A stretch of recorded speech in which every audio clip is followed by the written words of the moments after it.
Right, how to train to failure. Training to failure, in my opinion, is the best way to train.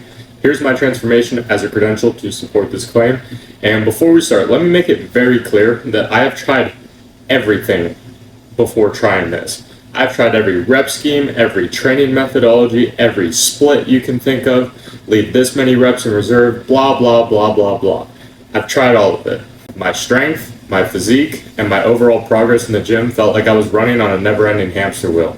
And it was only when I started taking all of my training as close to failure, and even sometimes past failure, that I was able to break through all of my strength plateaus.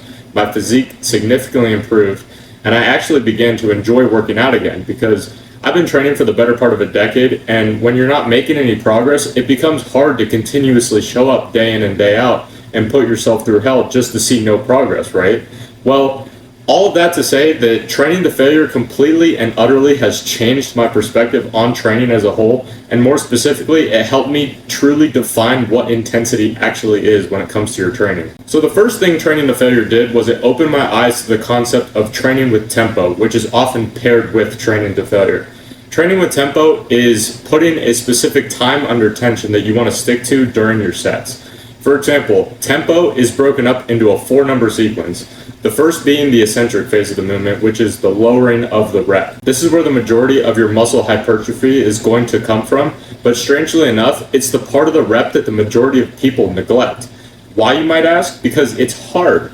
In every exercise that I do, minus the ab exercises like Russian twists, for example, I will always maintain a 3 to 4 second eccentric when performing these movements because it's the hardest part of the movement. And because it's the hardest, that means it's the most important, because anything worthwhile is hard. The next number is the pause at the bottom of the rep. For example, if we're doing incline bench and the second number in the sequence says 1, that means that we're going to pause the bar for 1 second at the bottom of the rep when it's touching our chest before we explode it off of our chest.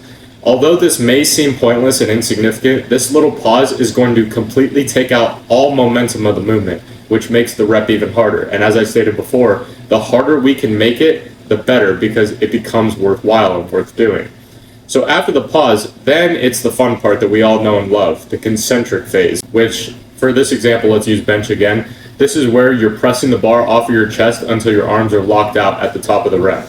For this one, I usually just put an X instead of a number in this sequence, and the X stands for exploding out of the bottom position with as much force as possible. And this is how we recruit the fast twitch muscle fibers in our body so that we can be more explosive and move faster when we're needed to in athletic competition or just in everyday life. Then last but not least, the final number is the pause at the top of the rep. So for incline bench again, this is where we're locked out at the top of the rep. And me personally, I usually don't include a pause at the top of the rep, mainly because my goal personally is to maximize time under tension, which helps build the most muscle. But on occasion, I'll do like a massive set of like 50 to 100 reps at a time on a particular exercise. And over the course of those 100 reps, for example, I'll include rest pauses, which is where you pause for 5 to 10 seconds at the top of the movement without racking the weight. Then you keep going until you hit that number of reps that you're going for in that given set. So that's the first thing training to failure did, was it taught me how to train with tempo and how to train with tempo effectively.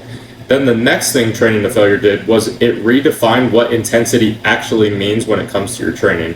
Because for me, for the longest time, and I'm talking like the first 5 years that I was training, every time a set would get a little hard and I would start feeling uncomfortable, I would just rack the weight. And looking back now, I look at the younger version of myself like, no wonder you trained all those years and made absolutely zero progress, because you never reached the point of the set where growth actually takes place. And I thought that intensity was based on how much you would sweat during a workout or how long that you were in the gym, for example. But if that was the case, when I was a chubby kid at 9, 10 years old, I used to break a sweat tying my fucking shoes. So if we were basing intensity off of that, that would be considered a high intensity activity. And then when it comes to time spent in the gym, I used to spend 2+ hours in the gym every single day, and I was seeing little to no progress. But now my lifts take no longer than an hour, and that's warm-up included, and I'm seeing similar progress now to when I first started working out and I had the newbie gains advantage that we all love and miss, of course. And I feel like I have that shit again because I train to failure almost every single day. So with all that being said, intensity, in my opinion, is based on what your last reps of your set looks like. If you're ending the set looking like this, compared to this,